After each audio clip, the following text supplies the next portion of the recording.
Impôts et justice sociale, le podcast francophone du réseau Tax Justice Network. Bienvenue à Impôts et justice sociale, le podcast qui vous parle en français de la justice fiscale en Afrique et dans le monde. Je m'appelle Idriss Lynch. À la une ce mois. À une ce mois, une seule actualité, la conférence panafricaine sur les flux financiers illicites qui s'est délocalisée en partie à Yaoundé au Cameroun. Nous étions présents, nous avons rencontré des femmes mères dans des localités reculées, mais aussi des responsables d'associations ou alors de la société civile, et surtout notre expert permanent, Jean Bala, le directeur exécutif du CRADEC, le Centre régional africain pour le développement endogène et communautaire.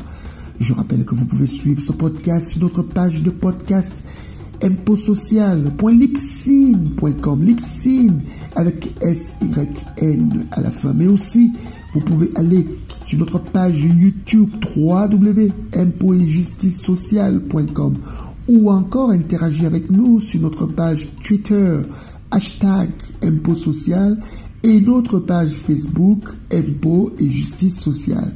Et pour ceux qui veulent nous écrire, n'hésitez pas, idriss@taxjustice.net. Voilà pour la une, à tout de suite pour les détails. Madame, Monsieur, je vous le disais, nous avons été à la conférence panafricaine sur les flux financiers illicites partiellement délocalisés à Yaoundé au Cameroun. L'occasion pour nous de rencontrer de nombreux acteurs, surtout Abiba. Elle est le maire adjoint de Guider. C'est une localité dans l'extrême nord du Cameroun, une région du pays qui est marquée par l'extrême pauvreté et qui a été doublement frappée avec la Covid-19. Écoutons comment, de son point de vue, l'équité fiscale a manqué afin de pouvoir les soutenir davantage face à la pandémie. Madame le maire de Guider, vous nous dites que la pandémie de Covid a perturbé le fonctionnement de votre mairie parce que vous ne pouviez pas recevoir le budget tel que l'État central vous avait promis. Parlez-nous un peu de comment le Covid a impacté sur le budget de la commune de Guider. Le Covid a impacté justement sur le budget de notre commune parce que à un moment donné on avait voté le budget et le budget étant en cours, voilà la pandémie qui a soudainement sévi tout le monde entier. Donc ça a fait que on n'a pas su atteindre nos objectifs fixés. Donc tout l'argent que la commune percevait sur les taxes et autres, ça entrait directement dans le Covid parce qu'il fallait être au secours de population pour éviter vraiment le pire. Parce qu'il fallait acheter les savons, acheter les gels, acheter les cache-nez, acheter les seaux pour éviter que la contamination soit vraiment accentuée. On n'a pas su vraiment atteindre nos objectifs. Parce que jusqu'à la fin, nous sommes calés jusqu'à la fin, on n'a pas pu atteindre notre objectif. D'accord, mais est-ce que l'État n'a pas été capable de vous envoyer de la ressource? L'État collecte quand même des impôts, les revenus du pétrole. Qu'est-ce que l'État a répondu lorsque vous leur avez exprimé vos doléances? L'État a envoyé aussi un peu d'aide matérielle pour renforcer les communes à aider les populations. Vous savez que il y en a beaucoup, les populations, il y en a beaucoup. On a fait comme on pouvait avec, mais ça ne suffisait toujours pas. Et on dit que cette Covid-là, le fait que les activités soient arrêtées, a beaucoup dérangé les femmes qui font le commerce, qui entretiennent les enfants. Comment est-ce qu'à Guider, vous êtes mère, vous êtes femme, comment à Guider, vous êtes parvenue à organiser le problème des femmes pendant la Covid? Oui, pendant la Covid, on a su entretenir les femmes parce qu'elles ont marché, on faisait les caravanes, on faisait les descentes sur le terrain. Oui, chez les femmes, en partenariat avec le ministère de la promotion de la femme et de la famille, on faisait des caravanes, on partait rencontrer les femmes dans les villages, on les sensibilisait en même temps et avec le peu de moyens qu'on avait, on leur remettait les matériels, les gadgets contre cette pandémie et un peu de moyens pour qu'elles puissent subsister devant cette pandémie. Donc on a su aider les femmes, mais compte tenu des moyens, on ne peut pas dire qu'on a totalement satisfait ces femmes, mais on a su quand même les aider avec juste le peu de moyens qu'on avait. Visiblement, le problème de ressources revient. Alors, au niveau du monde, on parle d'une solution, d'un accord qui va améliorer la fiscalité internationale. Est-ce que dans la commune de Guidère, dans la région du nord du Cameroun où vous êtes, est-ce que vous avez entendu parler de cet accord fiscal qui va venir résoudre beaucoup de problèmes? C'est quand je suis arrivée ici là que j'ai entendu ça. Mais quand j'étais là-bas, je n'avais pas suivi ça. Mais compte tenu de ces séminaires, on dit d'abord merci à CRADEC et en partenariat avec les ADIN, avec les Transparency Internationales, oui, avec vous-même particulièrement, les panélistes, vous avez bien exposé. Oui, ça nous a fait sortir de nos lacunes que nous avions et on s'est dit qu'avec la volonté et la participation de tous, on peut éradiquer ces fléaux qui minent le monde entier. Alors, si jamais on te demandait à toi de donner tes attentes par rapport à une fiscalité internationale, toi, en tant que maire de Guidère, on te dit fais une proposition ou deux propositions pour la fiscalité internationale. Qu'est-ce que tu voudrais que cette fiscalité contienne comme élément? J'aurais souhaité que cette fiscalité fonctionne, parce que beaucoup de pays perdent. Oui, surtout que vous nous avez entretenu sur les flux financiers illicites. Et d'après ce que vous-même vous avez exposé personnellement, on a vu que le pays perd beaucoup. Surtout l'Afrique en général, y compris même le Cameroun, qui est un pays africain. Il y a beaucoup de pertes. Mais aujourd'hui, quand on multiplie les conférences panafricaines, ça peut nous faire sortir de cette situation. Donc je trouve ça vraiment très intéressant. Oui, et ça peut nous aider vraiment à sortir de ce fléau qui mine le monde, l'Afrique en particulier. Dans cette conférence, il y avait aussi de nombreux acteurs de la société civile, notamment des représentants d'Afrodad, une organisation africaine qui souhaite un endettement responsable du continent. Il a profité pour nous donner ses impressions autour, surtout des présentations qui se sont déroulées durant la conférence, mais aussi des outils qui ont été présentés par Task Justice Network. Écoutons Roland, le représentant d'ADIN et d'Afrodad. Roland, tu travailles pour l'ONG camerounaise ADIN. Tu viens de participer à cette conférence panafricaine sur les flux financiers illicites en Afrique. Globalement, quels sont les grands centres d'intérêt qui ont marqué ton attention au cours de cet événement? Merci Idriss de cette opportunité. Alors, les grands centres, c'est déjà le rôle. Moi, j'insiste beaucoup là-dessus, le rôle de la société civile. Parce que les enjeux sont tellement importants et on sait plus ou moins comment fonctionne la géopolitique mondiale. Nos États, nos dirigeants ont besoin d'être soutenus par la société civile. C'est déjà la prise de conscience de cette position-là que représente la société civile dans le soutien des actions d'autonomisation de nos États dans un certain nombre de domaines. Ensuite, la structuration nécessaire. Quand je dis structuration, ce n'est pas forcément au niveau de la création de nouvelles organisations, mais plutôt au niveau des passerelles, au niveau des plateformes de synergie qu'on peut mettre en place pour que les actions portent davantage. Maintenant, sur le sujet en lui-même, il est évident que c'est un sujet central dans nos actions de développement, dans la mobilisation des ressources.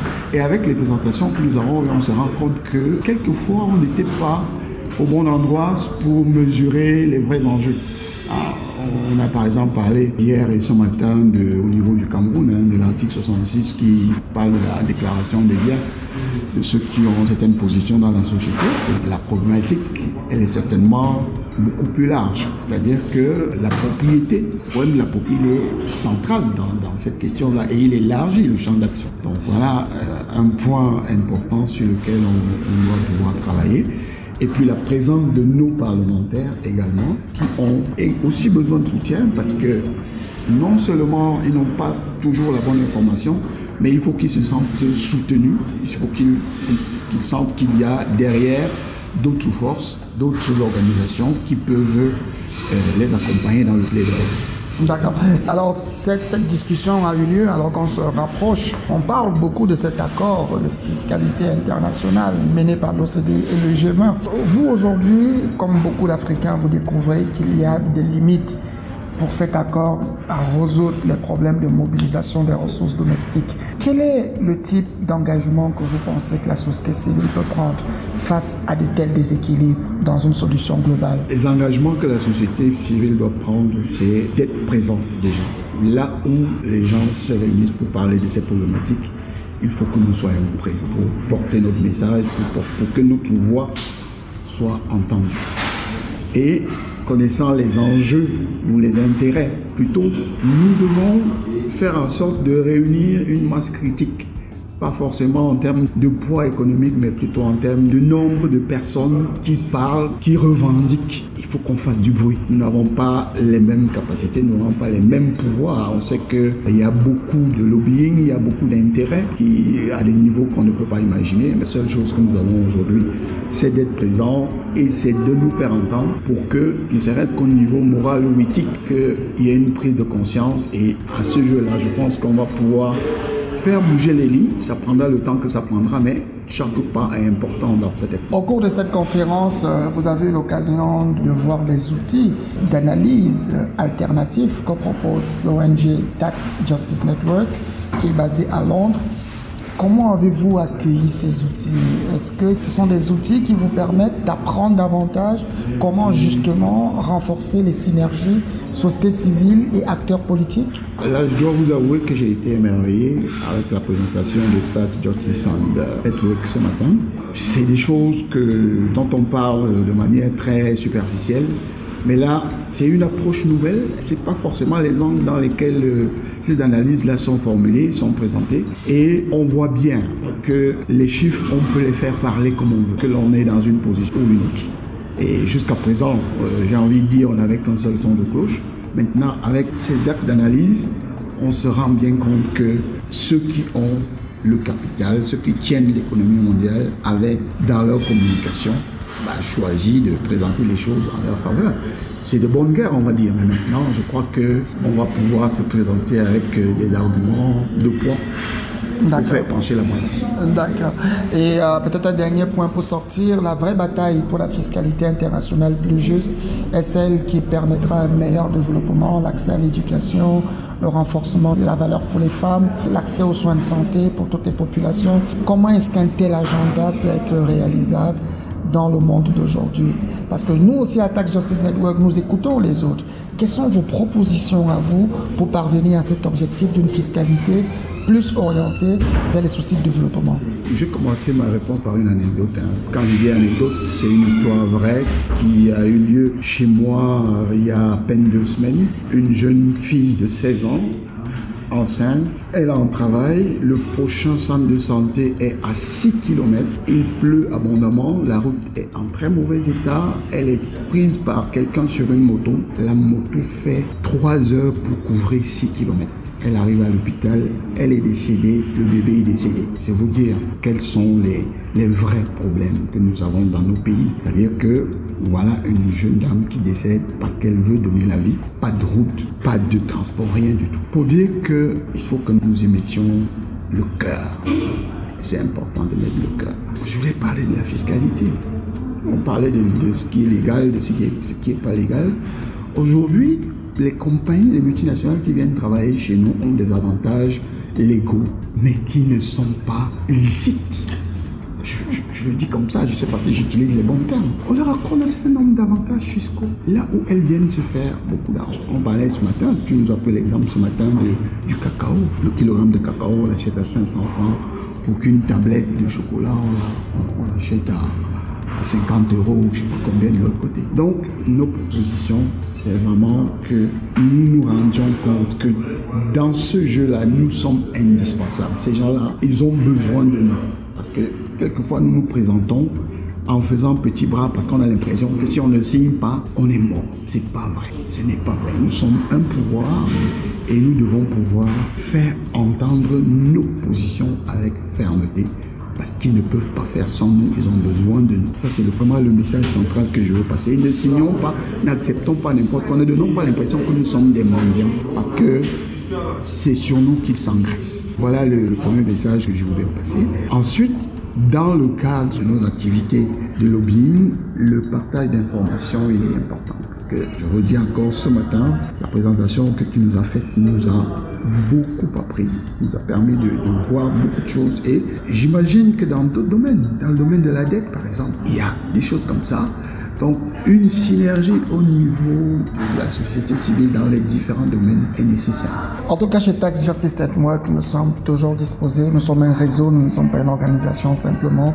Nous sommes disposés à collaborer dans la diversité et dans les projets que les autres entreprennent pour le combat unique qui est celui d'une meilleure justice fiscale et d'une meilleure justice sociale. Merci beaucoup et merci d'avoir participé au podcast de Tax Justice Network. Merci beaucoup, Idriss.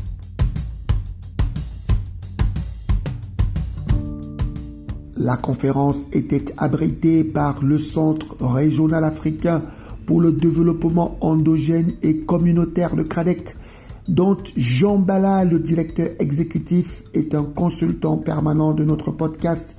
Nous tirons les leçons avec lui de cette conférence, mais aussi des défis futurs en matière de fiscalité, avec la question climatique, avec l'accord fiscal international. Écoutez l'entretien que j'ai eu avec Jean Bala. Jean Bala, votre organisation, le CRADEC, le Centre régional africain pour le développement endogène et communautaire, vient d'abriter sa première conférence panafricaine régionale sur les flux financiers illicites et surtout la lutte contre les inégalités à Yaoundé au Cameroun. Quelles sont quelques grandes leçons que vous avez apprises de cet événement? Merci beaucoup à Idriss de nous donner l'opportunité de nous exprimer sur ce canal. Les leçons que nous apprenons de ce grand événement, c'est que la conférence panafricaine sur les flux financiers illicites, la première au Cameroun, a jeté, un projecteur sur un phénomène qui est global, mais qui reste tout de même nouveau au sein de la société civile, au sein de l'opinion nationale en général au Cameroun. Mais cependant, nous avons eu des éclairages spécifiquement des ministères des Finances, de la Direction générale des impôts, de la Direction générale des douanes, qui ont éclairé le public sur un ensemble d'instruments qui sont mis en œuvre à leur niveau et qui permettent de détecter, de suivre et puis éventuellement de pouvoir réduire les flux financiers illicites au Cameroun. Ça, c'est la première chose. La deuxième chose que nous avons, comme nous tirons comme grande leçon, c'est que nous avons eu pendant les 2 jours des parlementaires qui sont venus, qui contribuent au discours sur les flux financiers illicites.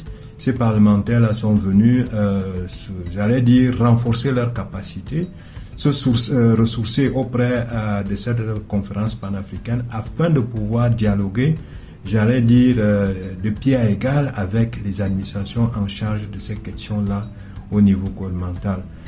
Voilà les 2 leçons que nous pouvons tirer et bien d'autres aussi. D'accord. Alors, cette conférence se tient alors que est en train de se finaliser l'accord fiscal international porté par l'OCDE et le G20, qui sont des pays qui malheureusement abritent encore des juridictions, soit qui sont des paradis fiscaux, soit qui sont des juridictions opaques ou qui entretiennent l'opacité financière. Quelle est la projection que vous faites dans la société civile d'Afrique francophone par rapport à l'évolution des choses actuellement, regardant ce dossier de l'accord fiscal international? L'accord fiscal international arrive et en arrivant de cette façon justifie effectivement la campagne pour la justice fiscale dans laquelle nous sommes engagés depuis bientôt 15 ans. Vous savez, si on énonce aujourd'hui la question sur l'accord fiscal global, en réalité c'est parce que nous avons constaté qu'il y a une inégalité en ce qui concerne les droits d'imposition et notamment en ce qui concerne les économies africaines. Et à cet égard, nous disons que l'accord global qui est projeté et qui va être discuté lors du sommet G20 le 30 octobre, cet accord-là doit pouvoir être analysé sous le prisme de réduire la question d'inégalité ou d'inéquité fiscale au monde. Et en cela, l'Afrique doit être extrêmement vigilante. Nous avons vu véritablement que l'accord, il va dans le sens d'imposer, de définir un impôt minimal, mais nous pensons que cet accord-là ne profite pas aux économies des pays à faible revenu.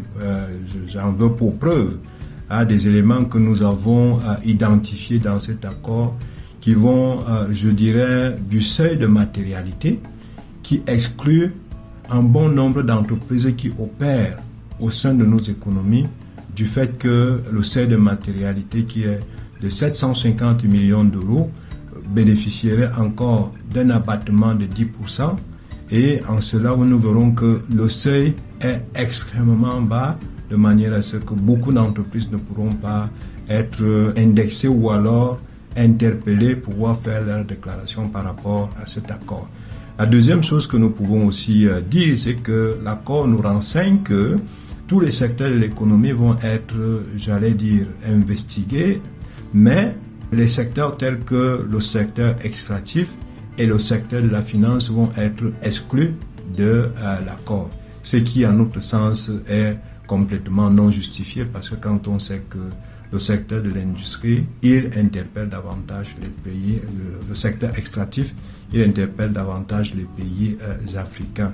La deuxième chose qu'on peut aussi relever, c'est que, et ce qui est véritablement, on peut le dire comme ça, une question de, je ne veux pas dire de dupe, mais en réalité qui ne satisfait véritablement personne. C'est-à-dire que les entreprises qui seront indexées par l'accord vont déclarer leurs opérations, leurs bénéfices dans des pays qui abritent leurs sièges. Ça veut donc dire que pour le cas du Cameroun, par exemple, il n'y aurait véritablement aucune entreprise multinationale qui opère pourtant au niveau national, mais qui va opérer, qui va déclarer ses revenus ou ses bénéfices au niveau du Cameroun. Nous trouvons que cela est complètement, j'allais dire, injuste. Nous en appelons au rejet de cet accord, dans ce sens qu'il doit reconsidérer ces éléments, au moins les deux que je venais, ou les trois que je venais d'expliquer. Donc pour nous, voilà un peu notre position par rapport à cet accord global, qui va davantage créer de l'injustice fiscale en Afrique. C'est pour ça que chez Tax Justice Network, nous continuons de pousser pour qu'on ait un échange automatique et sans condition des informations en matière fiscale, mais aussi qu'au sein de cet accord fiscal international, qu'on adopte comme mode de publication des comptes des entreprises le mode global, le mode standard qui permettrait effectivement aux différentes juridictions de lire dans la manière dont les multinationales répartissent leur patrimoine, leur flux de capitaux et leur flux de revenus. Cela dit, il y a un aspect qui est important. Dans un accord global, il faudrait régler la manière dont l'information circule. Et comme on a discuté au cours de cette conférence panafricaine, l'échange automatique d'informations est encore un défi.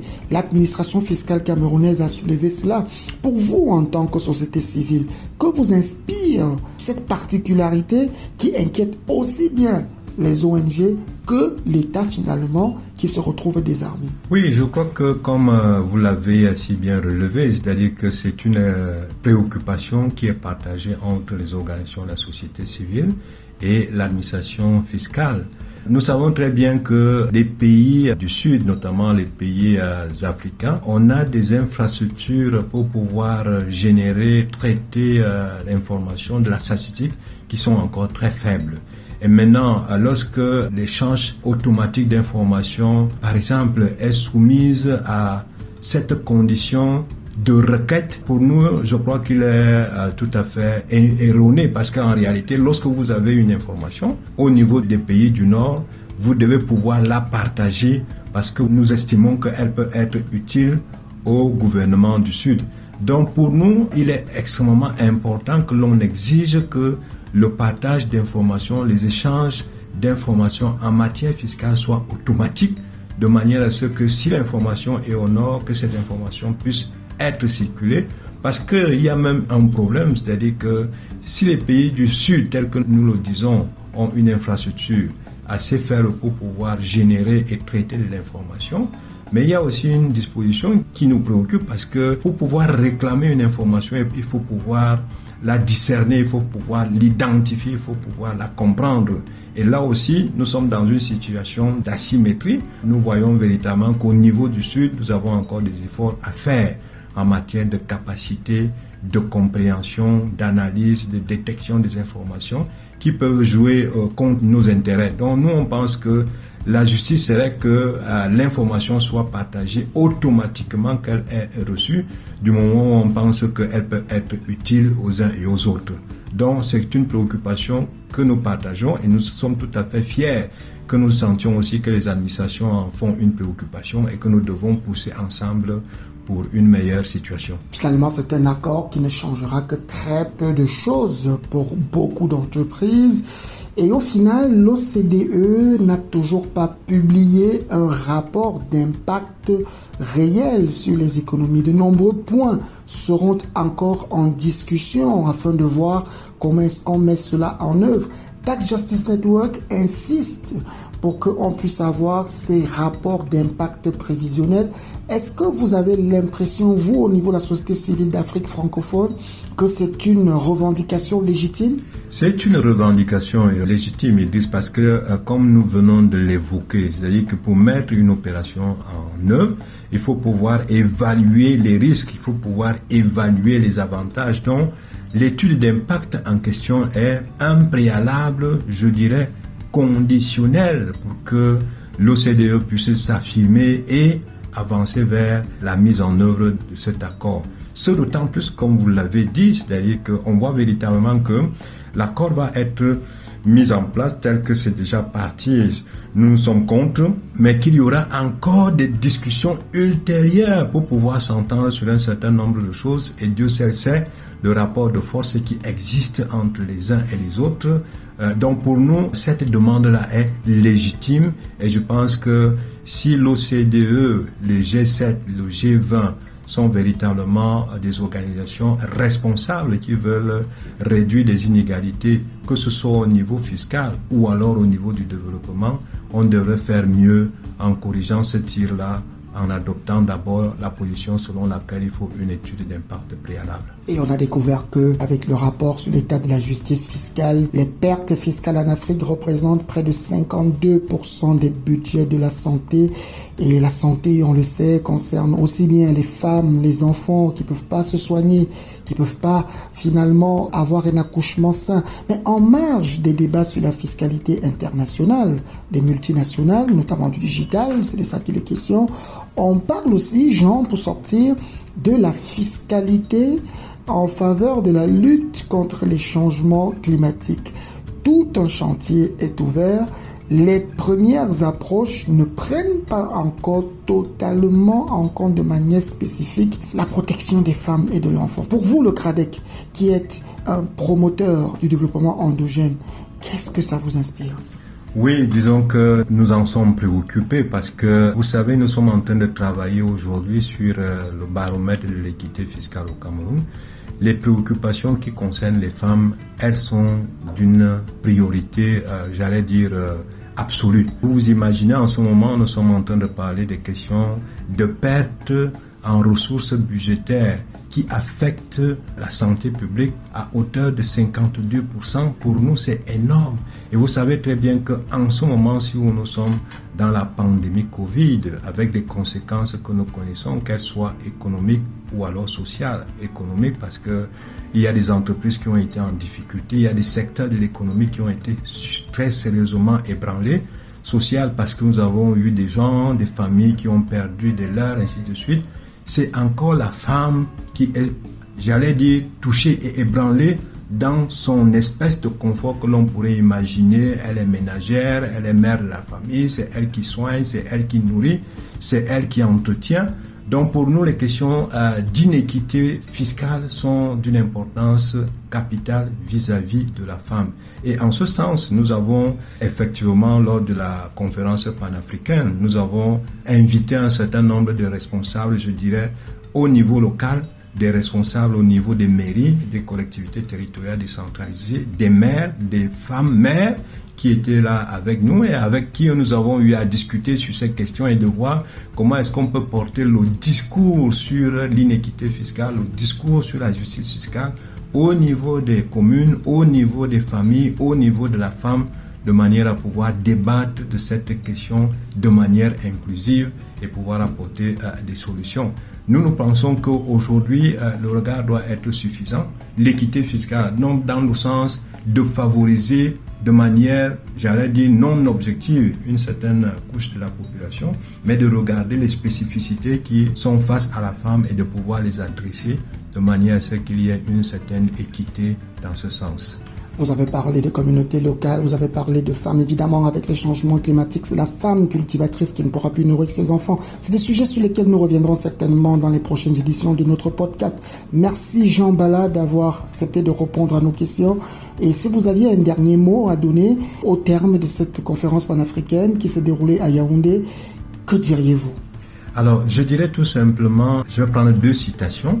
Nous avons, pendant la conférence panafricaine, un jeune qui a pris la parole, qui a suivi un certain nombre d'exposés. Je crois particulièrement, c'était quand vous avez fait votre intervention sur les instruments internationaux de lutte contre les flux financiers illicites et particulièrement sur l'accord global. Un jeune qui a pris la parole pour dire « Idriss, à chaque fois que tu parles, j'ai seulement mal au cœur ». C'est un témoignage qui montre à quel point ce jeune-là découvre un ensemble d'enjeux, de défis qui sont sur la scène internationale et qui impactent le niveau de vie national. Et ce jeune-là, quand il voit tel que défini l'accord sur un ensemble de choses avec ses défis, avec ses limites, avec ses points d'attention que vous avez présentés, je crois que son cri tout simplement est un cri de cœur qui nous interpelle, nous tous davantage, de regarder dans la même direction pour une justice fiscale en Afrique et au Cameroun. La deuxième chose que je pourrais dire, c'est d'évoquer l'un des parlementaires qui était dans la salle et qui a véritablement dit oui, nous les parlementaires au niveau national, on peut le dire ainsi, on a toujours été critiqués comme étant des partenaires, comme étant des complices de nos administrations du gouvernement. Oui, nous devons soutenir notre gouvernement, mais en même temps que ce parlementaire a dit que nous nous engageons désormais à travailler avec les citoyens que nous représentons au niveau de l'Assemblée nationale ou au niveau du Sénat pour que nous puissions faire de la lutte contre les flux financiers illicites une priorité nationale. Et je crois que c'est ces 2 mots-là que je retiens et que je peux restituer, paraphraser par rapport à ceux qui l'ont eu à dire. La conférence panafricaine sur les flux financiers illicites, on doit le retenir. Elle s'est clôturée il y a cela 2 jours, mais elle continue. Merci beaucoup Jean Bala. Voilà, c'est la fin de cette édition de votre podcast. Le mois prochain, nous reviendrons avec les flux financiers illicites dans le secteur de l'agro-industrie internationale au détriment de l'Afrique avec un dossier très intéressant. Mais d'ici là, portez-vous bien. Je rappelle que vous pouvez écouter ce podcast sur notre page de podcast impotsocial.libsyn.com. Libsyn avec S-Y-N à la fin. Vous pouvez aussi aller sur notre page YouTube www.imposetjusticesociale.com. Interagir avec nous sur notre page Twitter #impotsocial ou sur notre page Facebook Impôts et Justice Sociale. Et enfin, pour ceux qui veulent m'écrire, idriss@taxjustice.net. Je répondrai presque immédiatement. Prenez soin de vous, le Covid traîne toujours. Au revoir et à la prochaine.